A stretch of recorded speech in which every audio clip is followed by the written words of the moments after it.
Aqui com os irmãos, é muito bom. Nos últimos 2 anos e meio, eu tenho estado pouco aqui com os irmãos, mas nos últimos meses eu tenho estado com mais frequência, porque o irmão Carlos Marcos tem me tirado da congregação para estar aqui com os irmãos, e eu não reclamo disso, gosto demais de estar aqui, gosto também de estar na congregação, e a congregação eu gostaria de pedir aos irmãos que estivessem orando, porque a congregação, agora, como todos nós, está começando a sair desse período de pandemia, não é? E as coisas estão começando a engrenar, mas a congregação precisa de um pastor, então que nós estejamos orando, a liderança da igreja, de forma especial, o irmão Carlos Marcos já está trabalhando por isso, mas que nós possamos estar orando também para que a congregação tenha um pastor, né? Que esteja ali pastoreando mesmo a congregação, né? Que esteja cuidando da congregação segundo o coração de Deus. Não é isso? Vamos orar? Eu vou pedir à nossa irmã Mércia, vou pedir à tia Mércia que ela ore, que nos dirija a Deus agora em oração, pedindo a Deus que esclareça as nossas mentes, que abra os nossos corações, que abra o nosso entendimento, para que possamos compreender aquilo que Deus tem para os nossos corações nessa manhã. Não é isso? Vamos orar. Querido Deus, muito obrigado por este dia, obrigado porque o Senhor nos concede a alegria de estar aqui na Tua casa, onde já estudamos uma porção da Tua palavra, Senhor Deus.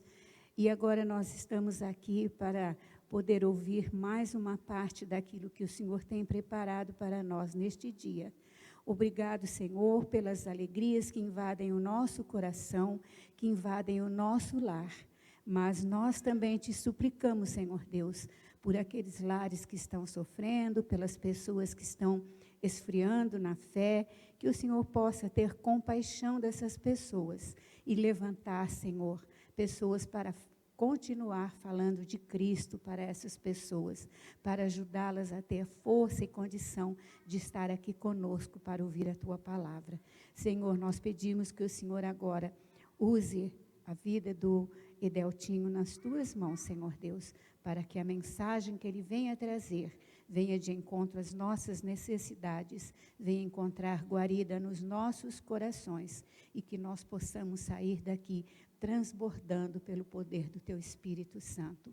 Muito obrigado, Jesus, muito obrigado, porque nós podemos falar contigo, podemos pregar o Teu nome e podemos receber as alegrias que vêm de Ti.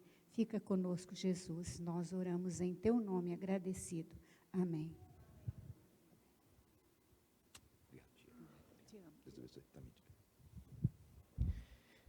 Queridos irmãos, ontem a Débora falou assim, Edelto, a Marisângela está perguntando sobre o que vai ser a mensagem de amanhã de manhã, para que ela possa adequar as músicas.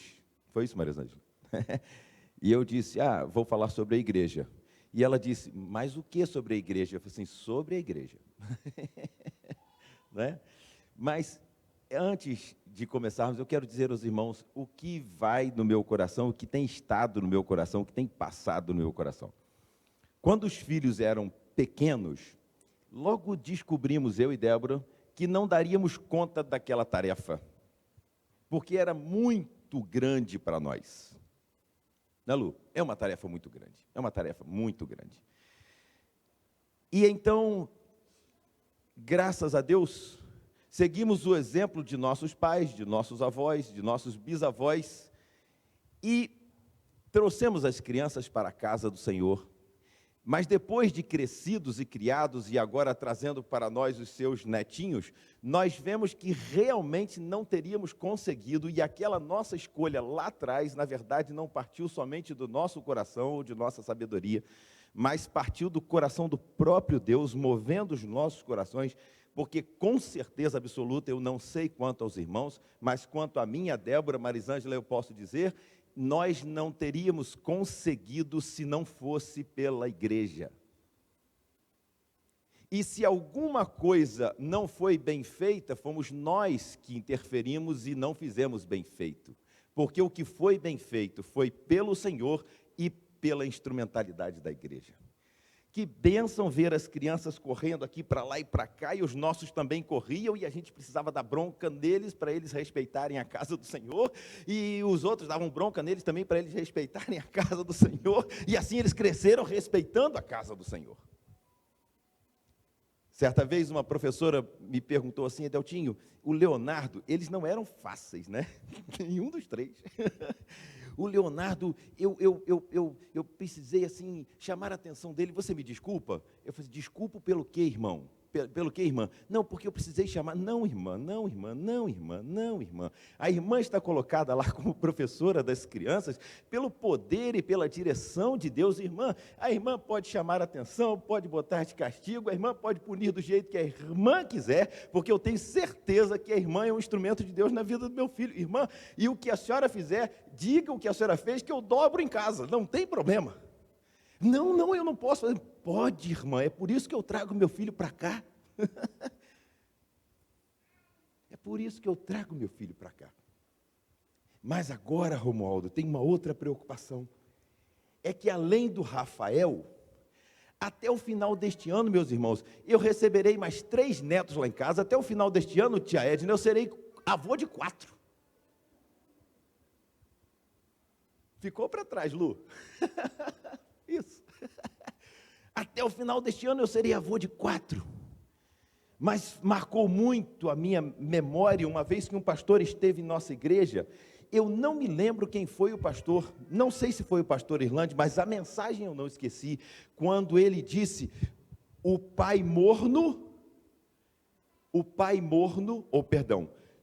ele dizia assim: você como avô, não queira que seu filho seja morno, porque o seu neto encherá o inferno. Se você como avô deixar que seu filho seja morno na fé, seu neto encherá o inferno. Não permita isto, que o seu neto povoe o inferno.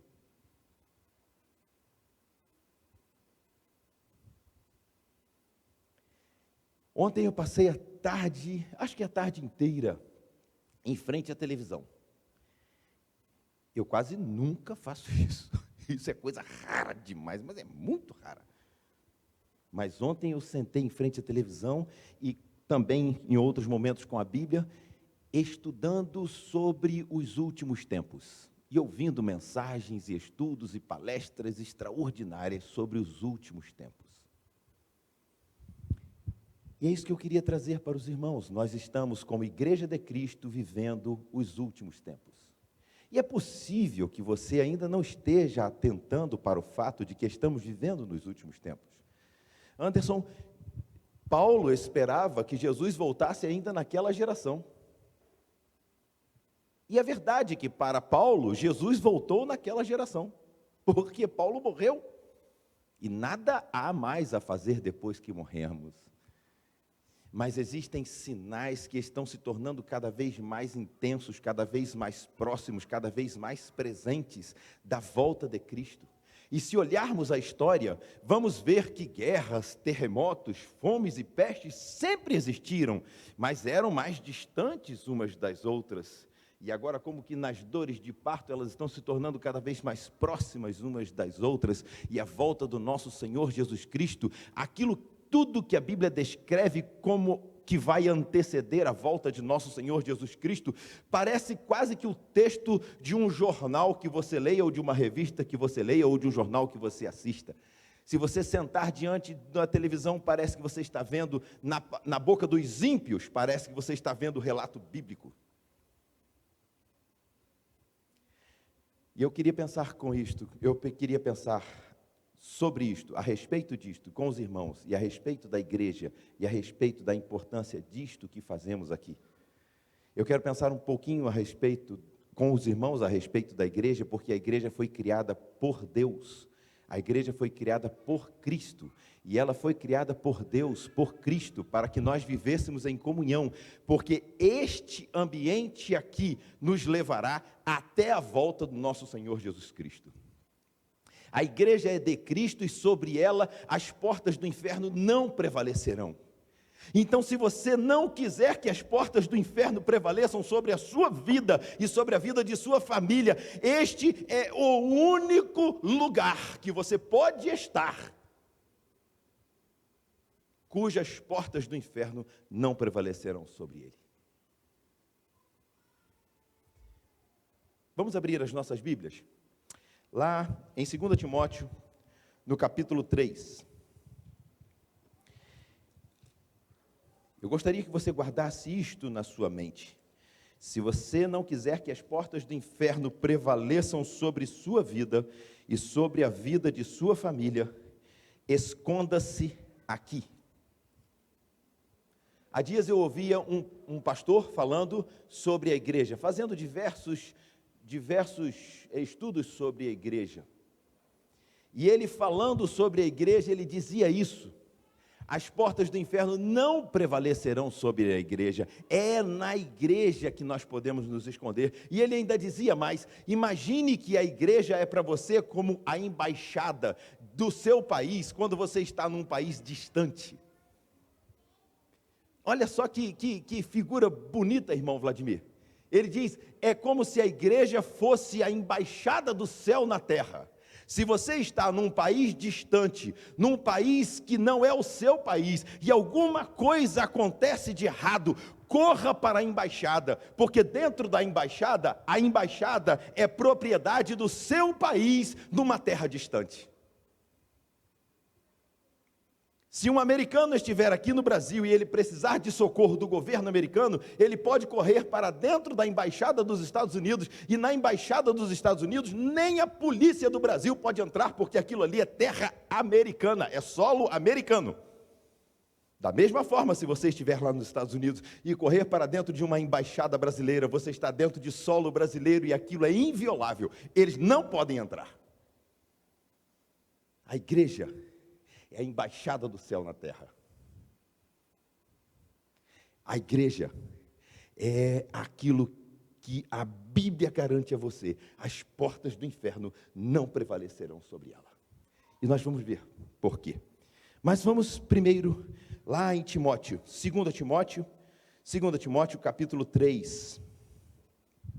Gostaria que você não esquecesse isso. 2 Timóteo capítulo 3, irmãos, me desculpem, eu vou tentar pregar dentro de um tempo que seja, Carlos Marcos, adequado para a transmissão. Mas eu vou pregar dentro do tempo que Deus também me colocar no coração. Tá bem? Deus abençoe os irmãos. 2 Timóteo capítulo 3 diz assim: sabe, porém, isto. Portanto, esta não é uma palavra minha, queridos irmãos. Estou lendo a Bíblia. E daqui nem o J nem o tio podem passar. Ela se cumpre, ela é assim. Ela é total. Sabe, porém, isto, que nos últimos dias sobrevirão tempos trabalhosos. Ah, se o povo do Jornal Nacional conhecesse a Bíblia. Eles terminariam todos os dias o Jornal Nacional lendo a Bíblia. Estão vendo? Pessoal, a Bíblia se confirma.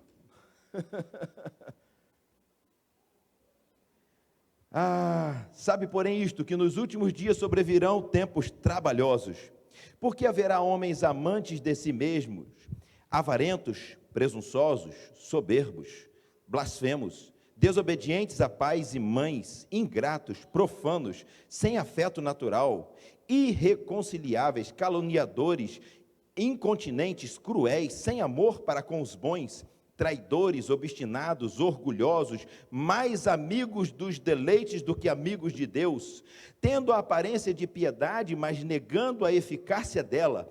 Destes, afasta-te. Se você, vejam só, nos últimos tempos, quanto mais nos aproximarmos da volta de Cristo, mais estas coisas estarão acontecendo. E com certeza, a nossa geração está mais próxima da volta de Cristo do que a geração de nossos pais e de nossos avós. Por isso, se nossos pais hoje olharem para o que passamos, assim como nós olhamos para o que nossos filhos passam, quão mais difícil é para os meus filhos agora criarem os seus filhos do que foi para mim. Aquilo que era estranho e que surpreendeu aos meus filhos já na adolescência e na juventude, agora é comum na infância e é ensinado nas escolas.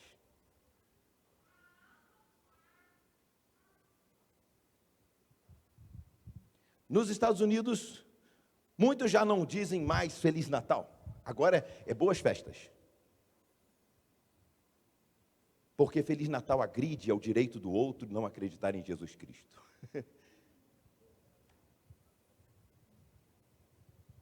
Sobrevirão tempos difíceis, sobrevirão tempos trabalhosos. Abra lá em Mateus 24. Mateus 24. Mateus 24, Jesus está falando já agora, fazendo o seu sermão profético, não é?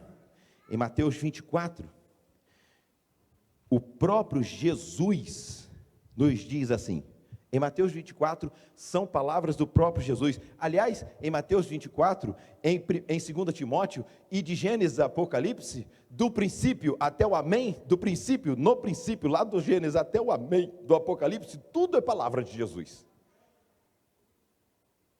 Mas aqui, em Mateus 24, Jesus vai dizendo assim, acautelai-vos, que ninguém vos engane, porque muitos virão em meu nome dizendo, eu sou o Cristo, e enganarão a muitos. E ouvireis de guerras, de rumores de guerras. Olhai, não vos assusteis, porque é mister que isso tudo aconteça, mas ainda não é o fim. Porquanto se levantará nação contra nação, reino contra reino, e haverá fomes e pestes e terremotos em vários lugares. Haverá fomes e pestes e terremotos em vários lugares, nação contra nação. Esse versículo 7, todo ele aconteceu no ano de 2021 e agora no ano de 2022. Veja aí, Anderson. E não aconteceu uma vez, não, aconteceram vezes repetidas. Nesses 2 anos de 2000, nesses 3 anos de 2020, 2021 e 2022, só esse versículo 7 se repetiu várias vezes. Veja lá comigo se não é. Porquanto se levantará nação contra nação, reino contra reino, e haverá fomes e pestes e terremotos em vários lugares, mas todas essas coisas são só o princípio das dores. Não duvide, estamos no princípio das dores. Acorde para isso. E se nós estamos no princípio das dores, aonde estarão os nossos filhos e os nossos netinhos, se até lá o Senhor não tiver voltado ainda?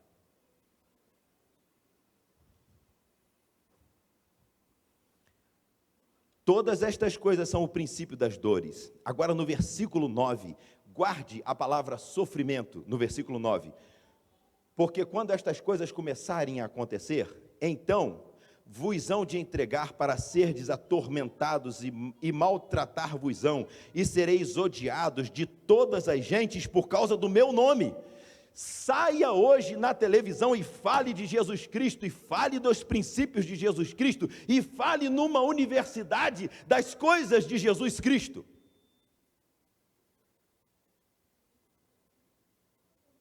Quando terminamos uma aula, ou quando durante uma aula na universidade, quando com muita tranquilidade antes dizíamos, que coisa maravilhosa que Deus fez, hoje ainda dizemos isso, mas temos que dizer com coragem, porque seremos enfrentados pelos alunos.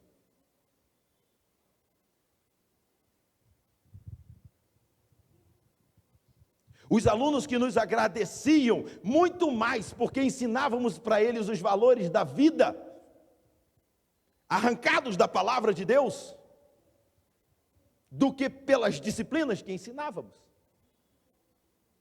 Hoje, se falarmos da palavra de Deus,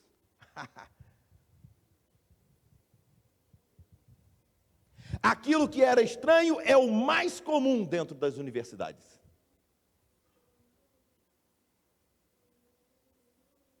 E os nossos filhos, os seus filhos, estão lá. E qual escudo eles estão levando para lá? As suas mentes são frágeis ainda e eles não sabem que são frágeis. Mas são frágeis.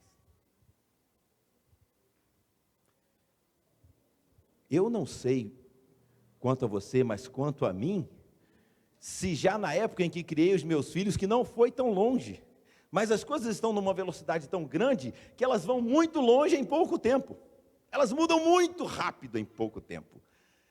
Joelson, na época sua, na época minha, as coisas mudavam um pouco mais devagar, era bem lento, dava tempo de pensar. Hoje não dá mais tempo para pensar, a gente tem que andar rápido e na frente, senão nós seremos surpreendidos.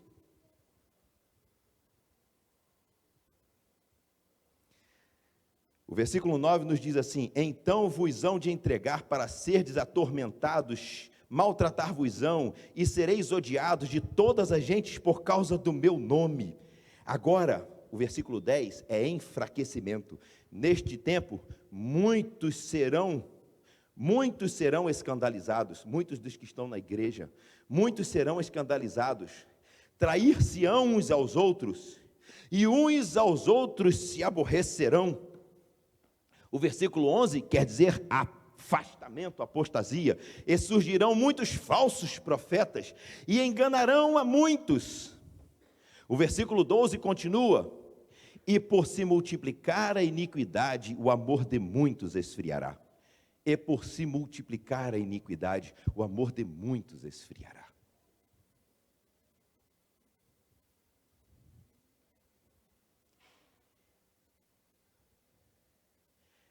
Quando a gente vai a uma igreja e vê a igreja todinha cheia, já não cabendo ninguém.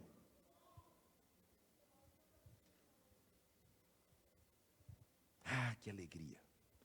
Quando a gente vai a uma igreja e vê a igreja cheinha, já não cabendo ninguém.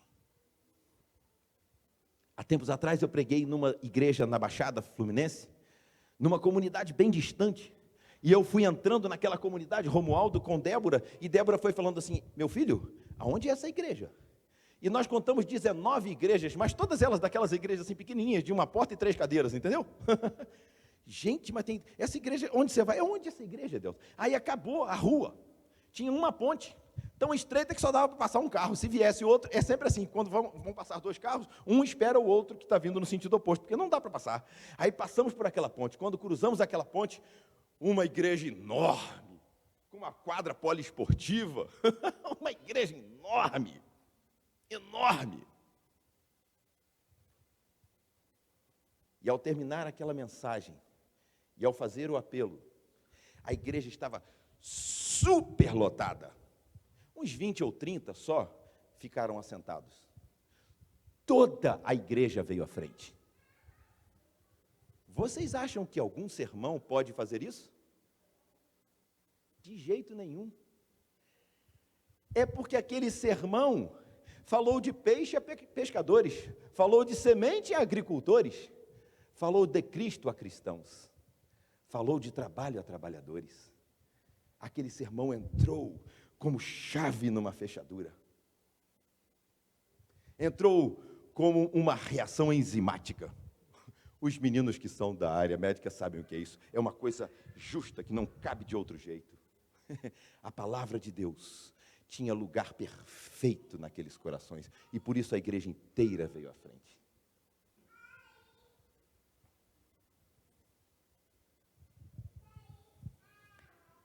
Mas o versículo 13 diz assim, o versículo 12 termina dizendo assim: e por se multiplicar a iniquidade, o amor de muitos se esfriará. Mas o versículo 13 traz uma coisa maravilhosa: mas aquele que perseverar até o fim será salvo. Aquele que perseverar até o fim será salvo. Eu podia parar a mensagem aqui e dizer: persevere, irmão. Aquele que perseverar até o fim será salvo. E este evangelho do reino será pregado em todo o mundo. Será pregado em todo o mundo. O evangelho do reino será pregado em todo o mundo. Podem fazer o que quiserem sobre a igreja de Cristo, as portas do inferno não vão prevalecer. Elas podem prevalecer sobre o coração de alguém, mas sobre a igreja, as portas do inferno não prevalecerão. E este evangelho do reino será pregado em todo o mundo, em testemunho a todas as gentes, e só depois disso virá o fim, porque Cristo concede a certeza de que a sua misericórdia e o seu evangelho serão levados a todos. Não é da vontade de Deus que nenhum se perca. Ainda que não seja da vontade de Deus que nenhum se perca, Ele nos deu a condição de escolhermos o que vamos seguir. A Bíblia nos ensina, não é da vontade de Deus que nenhum se perca. Ela nos ensina, a vontade de Deus é que todos sejam salvos. Porque Deus amou a todos de uma tal maneira que deu o seu único filho, para que todo aquele que nele crer, basta crer, será salvo. Mas o que não crer será condenado. Jesus não veio ao mundo para condenar o mundo, mas ele veio ao mundo para salvar o mundo. E ele não quer que quase todos sejam salvos, ele quer que todos sejam salvos, ainda que esta seja a vontade soberana dele, de querer que todos sejam salvos. Na soberania dele, ele nos dá a condição de escolhermos, mas ele nos dá a condição de levarmos o evangelho, para que as pessoas sejam ajudadas a escolher corretamente. Ide por todo mundo e pregai o evangelho a toda criatura, batizando-as em nome do Pai, do Filho e do Espírito Santo. Percebe isso? Agora, eu convido os irmãos a pensarmos um pouco sobre a igreja. O que é a igreja, Mário Celso? Se alguém perguntar a você o que é a igreja e por que você vai à igreja, você pode guardar duas palavras. A igreja é um corpo e a igreja é uma organização. A igreja é um organismo, a igreja é um corpo. Ela é um organismo, ela é um corpo.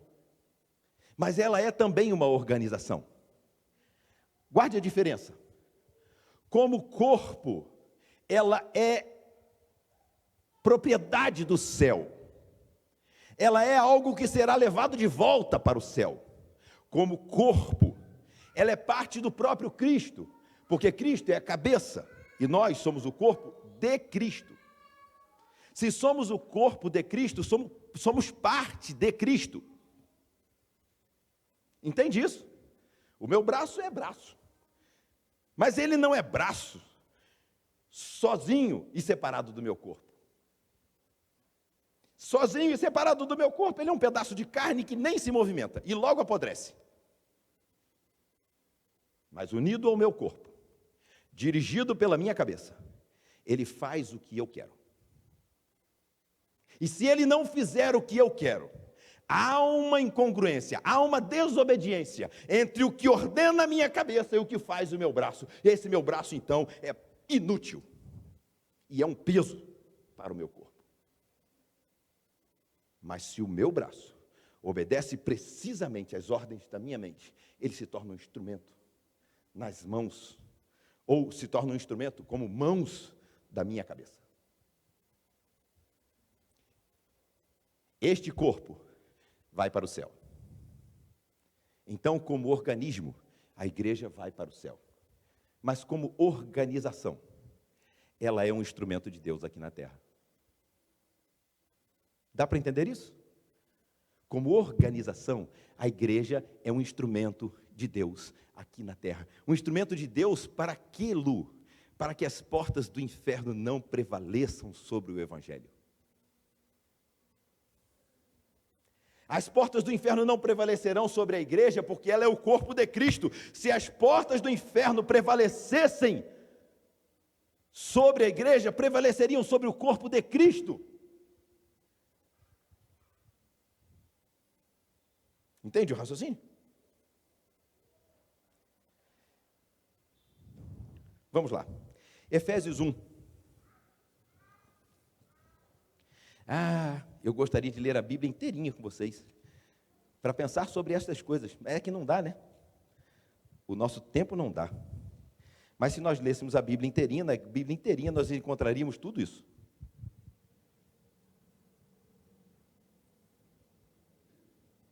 Efésios 1, versículos 22. Vamos fazer de 20 a 23. Efésios 1, versículos 20 a 23. Que manifestou em Cristo, ressuscitando-o dos mortos. Efésios 1, a partir do versículo 20. Que manifestou em Cristo, ressuscitando-o dos mortos e pondo-o à direita nos céus. Começa a ver aí quem é o cabeça. Começa a ver aí quem é a cabeça deste corpo que é a igreja. A cabeça deste corpo que é a igreja está colocado à direita de Deus nos céus. Está acima de todo principado e potestade e domínio e de todo que se nomeia, não só neste século, mas também no vindouro, sujeitou todas as coisas a seus pés, e a seus pés, e sobre todas as coisas o constituiu como cabeça da igreja. Sobre todas as coisas o constituiu como cabeça da igreja. Presta atenção, não é sobre todas as pessoas, é sobre todas as coisas o constituiu como cabeça da igreja. Então é o seguinte, esse versículo está dizendo para você e para mim o seguinte: sobre todos os principados, sobre todas as potestades, sobre todos os poderes, sobre tudo que há no céu e na terra, Deus constituiu a Cristo cabeça da igreja.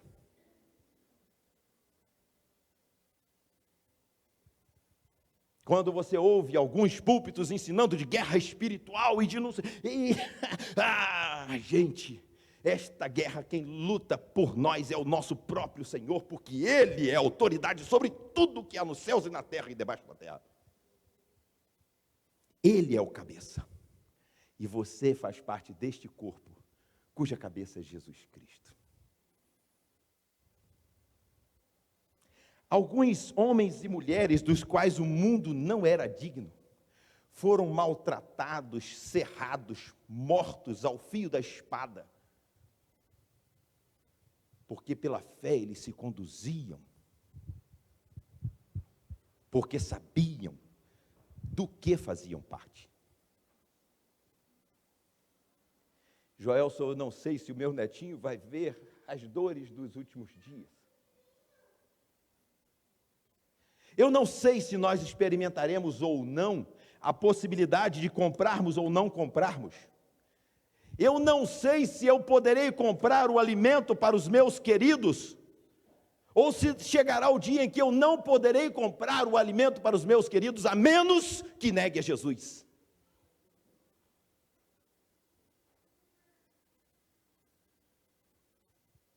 Mas esse dia virá.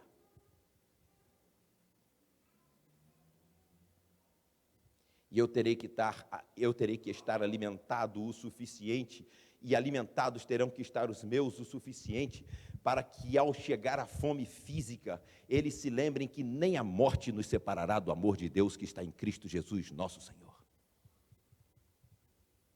Nada, nem no céu, nem no inferno, pode nos separar do amor de Deus que está em Cristo Jesus, nosso Senhor.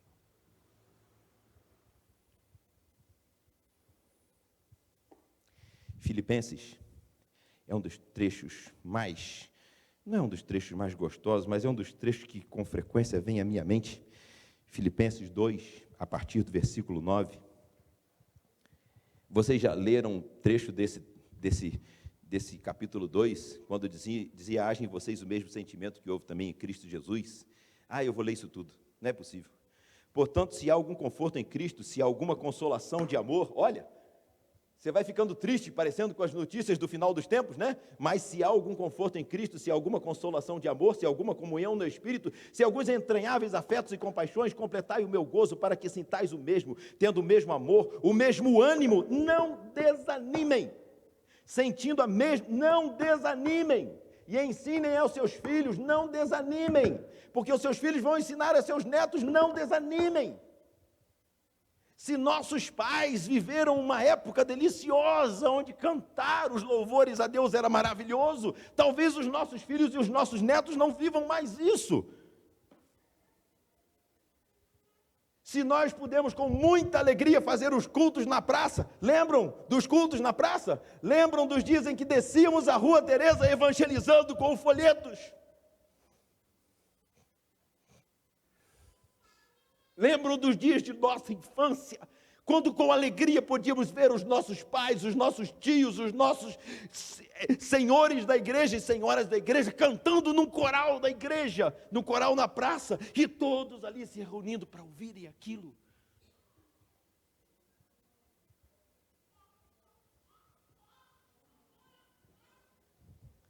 Não desanimem. Completai o meu gozo para que sintais o mesmo, temos o mesmo amor, o mesmo ânimo, sentindo a mesma coisa. Nada façais por contenda ou por vanglória, mas por humildade. Cada um considere os outros superiores a si mesmo. Não atente cada qual para o que é propriamente seu, mas também para o que é dos outros. De sorte que haja em vós o mesmo sentimento que houve também em Cristo Jesus, que sendo em forma de Deus, não teve por usurpação ser igual a Deus, mas aniquilou-se a si mesmo, tomando a forma de servo. Sejam iguais a Jesus.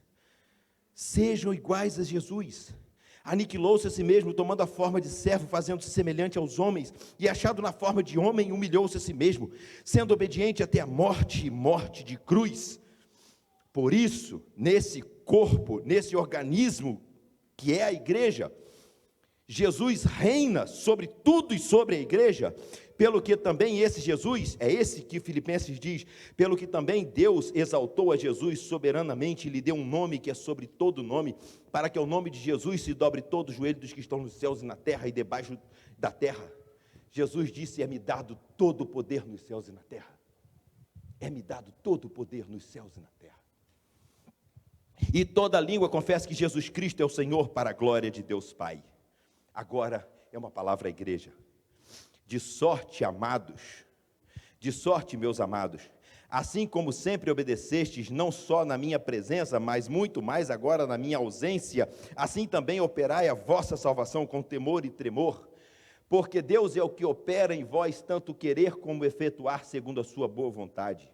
Fazei toda, igreja, escute isso, fazei todas as coisas sem murmurações nem contendas, para que sejais irrepreensíveis e sinceros, filhos de Deus inculpáveis no meio de uma geração corrompida e perversa, entre a qual resplandeceis como astros no mundo. Aqui estão algumas das tarefas mais importantes da igreja. Aqui estão algumas das tarefas mais importantes da igreja. Eu vou destacar uma. Como igreja, como um todo, nós temos que resplandecer como astros no mundo, como parte da igreja. Lá fora, quando você está andando sozinho, você não está andando sozinho. Quando olham você lá fora, o jeito de você falar, o jeito de você pensar, o jeito de você agir, a forma como você faz as coisas, não é você sozinho, você é parte deste corpo, e todos lá fora sabem que você é parte deste corpo. Então lá fora, você é na verdade este corpo vivendo lá fora. E como papel individual e coletivo, individual só eu, só você, coletivo todos nós, como papel individual e coletivo, entre muitas coisas, a igreja tem que ser lá fora como se fosse um farol poderoso, que de longe sinaliza para todos qual é o caminho, e o caminho é Jesus Cristo.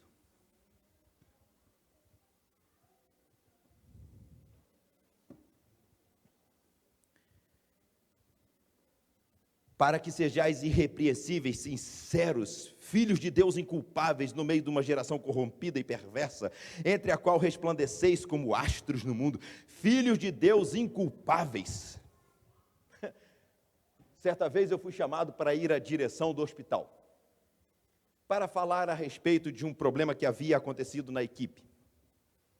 E quando chegamos lá, um dos membros da equipe estava sendo acusado de ter se portado mal junto com o paciente, e o paciente reclamou, dizendo que ele chegou falando alto, falando palavras que não deveriam ser faladas, e aquilo estava relatado, estava num documento, que passaram por e-mail. Quando eu fui vendo tudo aquilo, quando ele falou que ele chegou falando palavras de baixo calão, eu falei assim, espera aí, volta por favor. Não, olha, todo o restante eu não sei, mas isso aqui não é verdade. Porque eu convivo com essa pessoa há anos, e não vejo essa pessoa nem fazendo piadinhas, eu não vejo essa pessoa, na intimidade do convívio comigo, nunca vi essa pessoa falando palavras, desculpem, nem um palavrãozinho, se é que existe isso. Então, isso aqui é absolutamente incompatível. E aí a advogada do hospital que estava perto falou assim para o diretor do hospital, é verdade, doutor, lá em cima nós estávamos comentando sobre isso. Engraçado, essa pessoa não faz essas coisas. Por causa do testemunho daquele jovem cristão, do testemunho seguro, irrepreensível. Tudo aquilo que parecia verdade foi entendido como sendo mentira. E aí nós fomos procurar. Era tudo uma armação para deslocar aquele jovem do serviço por uma pessoa que queria ocupar o seu lugar. Se um dia ele tivesse usado uma palavra torta junto comigo, eu não duvidaria daquilo.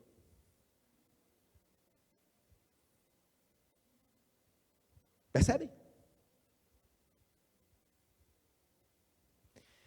Filhos de Deus inculpáveis, irrepreensíveis, no meio de uma geração corrompida e perversa, entre a qual resplandeceis como astros no mundo, retendo a palavra da vida, para que no dia de Cristo possa gloriar-me de não ter corrido nem trabalhado em vão. Graças a Deus.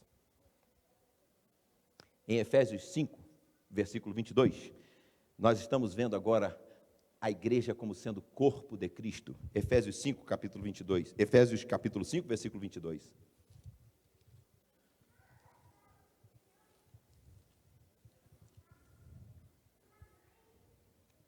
Efésios 5, versículo 22. Agora eu não vou falar nem das mulheres, nem dos maridos. Eu agora vou falar da igreja. Vocês podem tomar isso como sendo conselho para as mulheres e para os maridos, porque é, na verdade, mas a referência é a igreja. A igreja é referência para as mulheres e para os maridos e é referência para o mundo, como luzeiros no mundo. Então vejam o que diz a respeito da igreja. Vós, mulheres, sujeitai-vos a vossos maridos como quem se sujeita ao Senhor. Porque o marido é o cabeça da igreja, como também Cristo é o cabeça da porque o marido é o cabeça da mulher, como também Cristo é o cabeça da igreja. Na verdade, ele está dizendo para você o seguinte, olha só, você faz parte da igreja, mas deste corpo o cabeça é Cristo, sendo ele próprio o salvador do corpo. De sorte que assim como a igreja está sujeita, a igreja tem que estar sujeita a Cristo. Assim também as mulheres sejam em tudo sujeitas aos seus maridos. Vós, maridos, amai vossas mulheres. É para os maridos amarem as suas mulheres mesmo, deste jeito que está escrito aqui. Mas agora eu quero que você preste atenção no amor de Cristo. Como Cristo amou a igreja e a si mesmo se entregou por ela. João 3,16, porque Deus amou o mundo de tal maneira que deu o seu único filho para que todo aquele que nele crê não pereça, mas tenha a vida eterna. Ele se entregou por mim e por você. Ele se entregou pela igreja para santificar a igreja, purificando-a com a lavagem da água pela palavra, para apresentar a si mesmo a igreja, para apresentar a si mesmo igreja gloriosa, sem mácula, nem ruga, nem coisa semelhante, mas santa e irrepreensível. Eu podia falar só aos maridos aqui agora, ia ser uma tarefa impossível para nós, mas essa tarefa Deus fez e Jesus fez por nós. Assim devem os maridos amar a sua própria mulher como a seu próprio corpo. Quem ama a sua mulher, ama-se a si mesmo. Ou seja, Jesus ama a sua igreja, porque ele também se ama a si mesmo. E da mesma forma que ele se ama, ele ama a igreja. Percebeu isso? Porque nunca ninguém aborreceu a sua própria carne, antes a alimenta e sustenta, como também o Senhor alimenta e sustenta a igreja.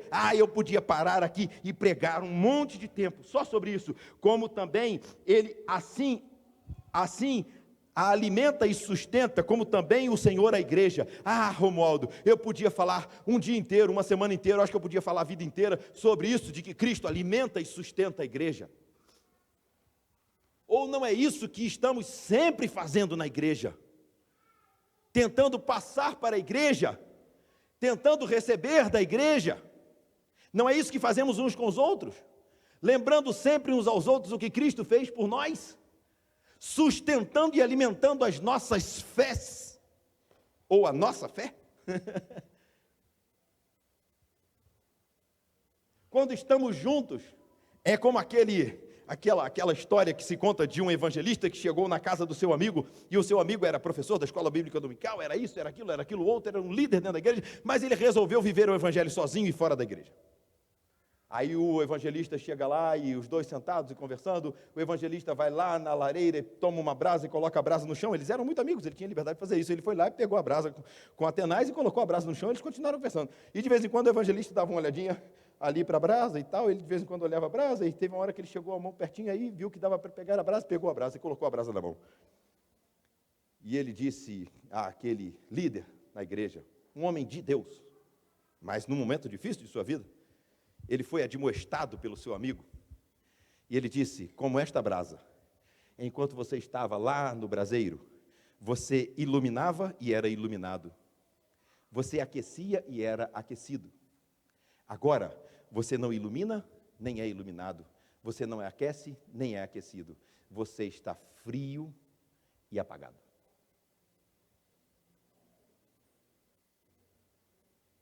Nós estamos dentro da igreja para que um seja chato e o outro pratique a paciência, a longanimidade, a bondade, a temperança.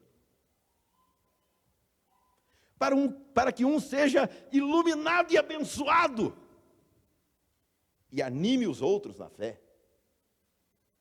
Para que se um cair, o outro levante. Saiba que aquele que fizer converter do seu mau caminho um pecador, salvará da morte uma alma e cobrirá uma multidão de pecados. É para isso que a igreja serve. Nós que somos fortes devemos suportar as fraquezas dos fracos, porque quando estivermos fracos, um forte sustentará as nossas fraquezas, e andaremos juntos com o Senhor.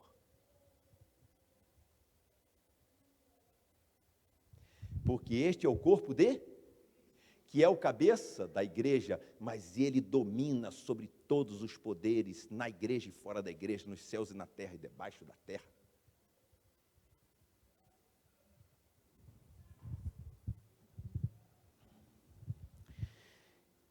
Efésios nos ensina então, vai nos ensinando então, agora ele diz assim, e nunca ninguém aborreceu a sua própria carne, antes a alimenta e sustenta, como também o Senhor sustenta a igreja, porque nós somos membros uns dos outros. Eu vou dizer uma coisa a vocês, se uma célula no corpo está doente, o corpo inteiro sabe. Se um membro do corpo está doente, o corpo inteiro sofre. Não é o que eu estou dizendo com conhecimento de biologia, não, é com o conhecimento bíblico. Por isso, deixará o homem seu pai e sua mãe, e se unirá à sua mulher, e serão ambos uma só carne. Agora, com relação ao resto que eu disse, digo isto, grande é este mistério, digo, porém, a respeito de Cristo e da igreja. É um mistério, como é que pode Cristo e nós sermos uma coisa só? Assim também vós, cada um em particular, ame a sua própria mulher, como a si mesmo, e a mulher reverencie o seu marido, ou seja, Cristo nos ama como a si mesmo, e a igreja deve reverenciar a Cristo. Por quê? Porque Jesus nos amou. Porque Deus amou o mundo de tal maneira que deu o seu único Filho para que todo aquele que nele crê não pereça. Efésios ainda no capítulo 5, versículo 25, nós já lemos, vós marido, amai vossas mulheres como Cristo amou a igreja. Cristo amou a igreja e se entregou por ela. Mas Cristo não só amou a igreja e se entregou por ela, Cristo comprou a igreja. Eu gostaria que você abrisse a sua Bíblia e nunca mais esquecesse esse versículo, nunca mais esquecesse esse versículo, porque eu não posso esquecer esse versículo, você não pode esquecer esse versículo, e digo você não pode, porque não pode mesmo, mas se você quiser esquecer, você pode. Esquecer você não vai, você pode não praticar. Ele diz assim, Efésios capítulo 6, versículo 19 e 20.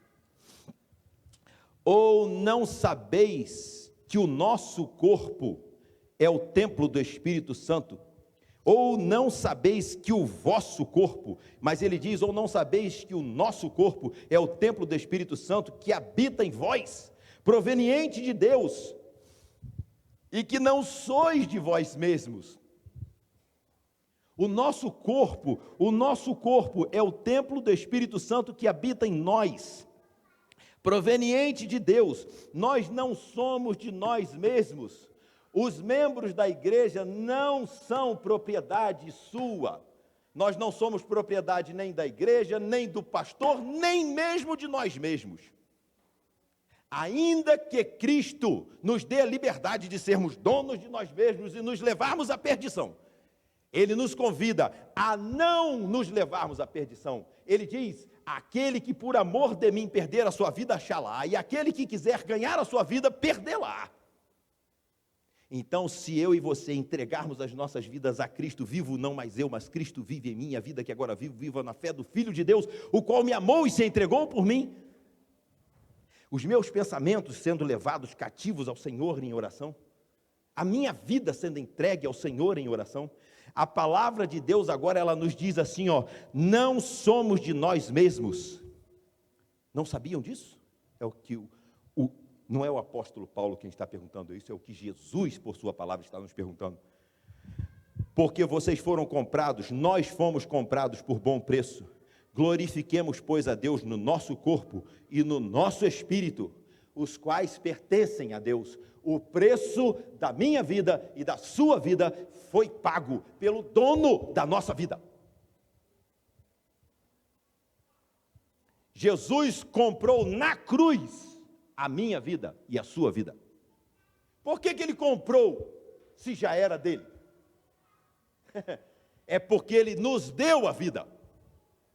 É impressionante esse mistério. Ele nos deu a vida, a sua vida é sua. E ele quer que você voluntariamente a entregue de volta, a devolva. Confie a sua vida a ele. Baseado em quê? Na segurança de que você foi comprado por bom preço. Na segurança de que ele pagou o preço. Glorifiquem, pois, a Deus no vosso corpo e no vosso espírito, os quais pertencem a Deus. Como eu gostaria de continuar falando. Eu estou preocupado com vocês. Eu estou preocupado com o tempo.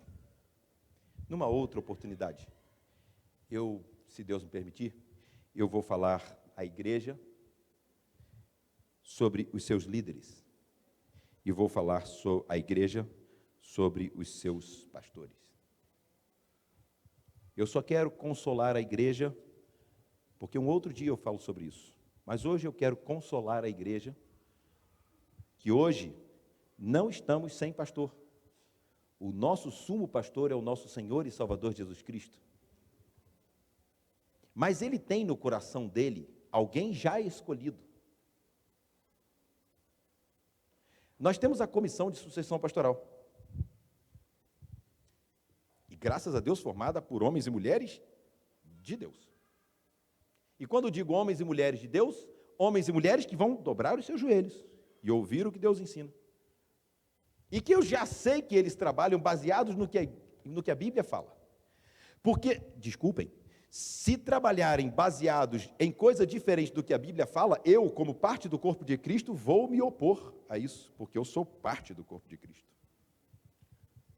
Nada se coloca, ou pode se colocar, entre a igreja e Cristo. Mas como eu sei que estes homens e mulheres trabalham dirigidos pela mão de Deus e pela oração, eu estou descansando, Anderson. Porque a igreja, e não a comissão, a igreja é responsável por orar pelo seu pastor. Assim como nós somos responsáveis por orar pelos nossos filhos. É muito interessante, muito interessante. Eu e Débora, felizmente, tivemos a oportunidade de orar pelos nossos filhos e pelas esposas e o esposo deles, antes deles se casarem, antes deles começarem a namorar, quando eles eram pequenininhos. Mas um dia chegou uma menina lá em casa, naquele programa abençoado que vocês faziam, que era, como é que é? Família adotiva? Não, como é que era o negócio lá? Filhos adotivos, isso aí. Aliás, por falar nisso, o irmão Elias e a irmã Madalena, quando o irmão Elias faleceu, a Débora falou assim, lembra de quando nós fomos almoçar na casa deles, que nós ainda éramos namorados, como foi bom? Vocês não podem deixar aquilo parar. Marca a vida da gente pela vida inteira. Mas um dia, sentou-se à mesa, em nossa casa, uma jovem que eu nunca havia visto. E ela sentadinha ali ao meu lado, nós começamos a conversar, conversando, e tinha muitos jovens ali, estavam almoçando com a gente, e eu fiquei olhando, e depois, de repente, eu comecei a sentir, falei assim, meu Deus do céu, será que seria assim da sua vontade, que essa jovem se tornasse esposa de um dos meus filhos? Podem ter certeza que antes daquela jovem sair lá de casa, eu já estava orando por aquilo. E falei para Débora, eu estou orando para Deus dar essa menina como esposa de um dos meus filhos. Ela falou assim, meu filho, eu também estou fazendo a mesma coisa. Aí eu falei assim, vamos lá conversar com a mamãe. Eu fui lá conversar com a mamãe. Diz Henrique que quando mamãe ora, Romualdo, se tiver chovendo muito, para de chover. E se tiver fazendo sol e precisar de chuva, chove. Então não pede para ela orar não, porque senão vai ser ouvido. Aí eu fui lá conversar com a mamãe. Mamãe, tem uma jovem. Eu falei assim, meu filho, eu já vi isso. É a mãe do meu primeiro netinho. E a mãe do meu segundo netinho que está vindo aí. E o meu filho sabe que ele tem uma esposa, assim como os outros, o Vitor e a Fernanda também. Eles têm esposas e esposo que são produto da oração de Deus, da oração atendida, do poder de Deus. É assim tudo na vida, na sua profissão, no seu dia a dia, no seu trabalho, no seu relacionamento com os seus funcionários, no seu relacionamento com o seu patrão. É assim também na nossa escolha. No fundo, esta igreja não tem que escolher ninguém. E ai desta igreja se ela escolher o seu pastor. Já temos na Bíblia o exemplo do povo que escolheu o seu rei. Mas temos também na Bíblia o exemplo de um rei que foi escolhido segundo o coração de Deus. Qual é o nosso papel como igreja?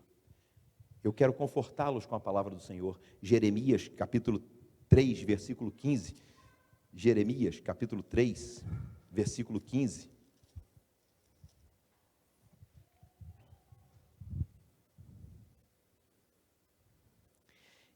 Eu vos darei pastores segundo o meu coração, que vos apacentem com ciência e com inteligência.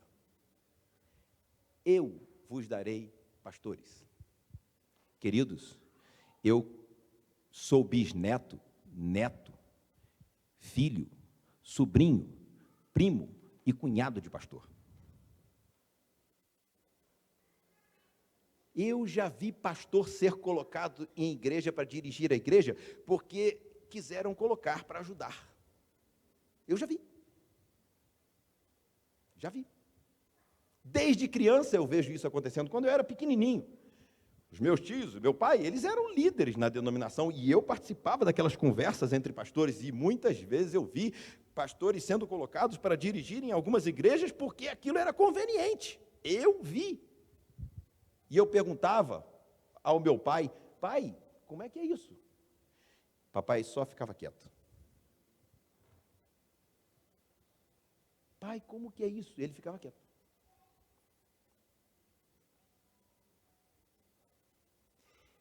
A Bíblia está dizendo o quê?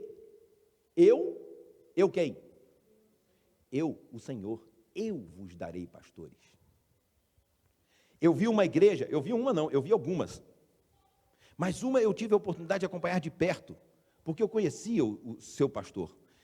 Eu era jovenzinho, há muitos anos atrás, eu vi uma igreja que fez uma lista de tantas coisas. A esposa do pastor tinha que ser organista, a esposa do pastor tinha que ter feito Iber. Não estou brincando, não. Tia Edna, estou mentindo, tia Edna? A esposa do pastor tinha que ser isso, tinha que ser isso, tinha que ser aquilo. Sabe o que deu naquela igreja? Eu conheço aquela igreja. Daquela época, só uma família tem os filhos na igreja. Todas as outras famílias não têm mais os seus filhos na igreja.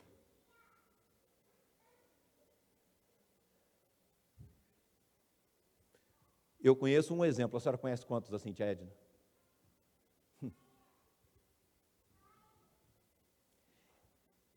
Irmãos, estejam confortados, como sempre fez o Senhor, Ele fará de novo. Eu vos darei pastores. Eu vos darei pastores, segundo o meu coração, como sempre fiz, que vos apacentem com ciência e com inteligência. Segundo Timóteo, capítulo 1, versículo 3, Paulo, orientando a Timóteo, Paulo era um pastor, Paulo era um apóstolo, Paulo era um ministro do Senhor, e ele estava orientando a Timóteo, que era um pastor. Então Paulo, ensinando a Timóteo, ele disse a Timóteo assim: dou graças a Deus a quem, desde os meus antepassados, sirvo com uma consciência pura, porque sem cessar faço memória de ti nas minhas orações, noite e dia. Seguindo o exemplo de Paulo, porque Paulo diz assim, ó: sejam meus imitadores, porque eu sou imitador de Cristo. Paulo, ele se dirige dizendo, abram lá, 1 Coríntios capítulo 11, 1 Coríntios capítulo 11, vamos abrir 1 Coríntios capítulo 11, versículo 11, 1 Coríntios capítulo 11, versículo 11, abra lá. 1 Coríntios capítulo 11, versículo 1, desculpa. 1 Coríntios capítulo 1, versículo 1. Sede meus imitadores, como eu também sou de Cristo. Sede meus imitadores, como eu também de Cristo. Paulo está dizendo, podem me imitar, porque eu imitarei a Cristo. Era Paulo, pastor, dizendo à igreja, sejam meus imitadores. Nós temos que dia e noite orarmos pela vida não só dos nossos pastores, mas pela vida dos nossos líderes, para que eles possam nos inspirar e dizer com tranquilidade nos seus corações, podem me imitar, porque eu estou imitando a Cristo. Ah, se nós tivermos em nossa igreja, como sempre tivemos, graças a Deus, líderes e pastores, que com suas vidas imitem a Cristo. Não quero saber de teologia, de coisa nenhuma, de nada, de coisa nenhuma. Eu quero saber de olhar para aquela vida e falar assim, vou fazer o que ele está fazendo, vou fazer o que ela está fazendo, não vou mais fazer o que eu estou fazendo, vou fazer agora o que ela faz, vou fazer o que ele faz, porque eu vejo naquela vida o brilho da luz de Cristo.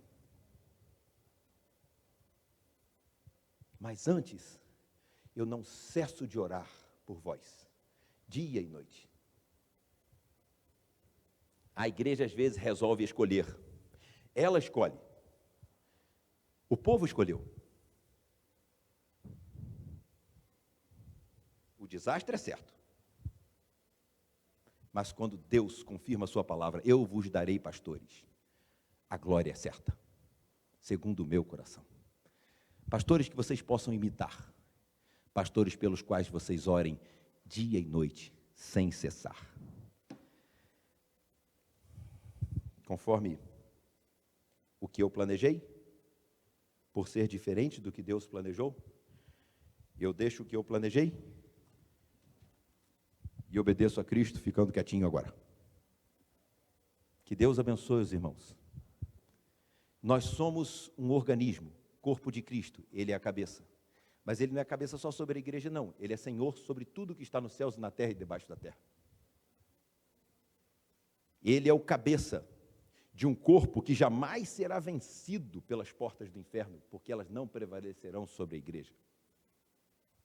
A igreja é a embaixada do céu aqui na terra. É onde você pode entrar e se proteger. Não o templo, mas o corpo de Cristo. Você pode sofrer o ataque que for, mas você não vai morrer. Mesmo que o seu corpo seja queimado, torcido, partido, o céu é a sua casa, porque aqui nós somos só peregrinos. É aqui que nós nos alimentamos uns aos outros. É aqui que nós sustentamos uns aos outros. É aqui que se um cai, o outro sustenta. É aqui que nós aprendemos a viver a vida de Cristo em nós. E é aqui e daqui que nós saímos para o mundo brilhando como luzeiros no meio das trevas, para que outros possam povoar o céu e alegrar o coração e glorificar o nome de Deus pela eternidade. Que Deus nos abençoe. Saibam, nós teremos dados por Deus os pastores segundo o coração dele. Agora é só dobrar o joelho, dia e noite, mas não se esqueça de fazê-lo dia e noite. Que Deus nos abençoe. 1000 desculpas. Agora é o coração do homem dizendo: 1000 desculpas por me alongar, por me delongar. Mas 1000 desculpas também por pedir desculpas, porque até aqui eu falei segundo o que Deus me colocou no coração. Deus abençoe os irmãos.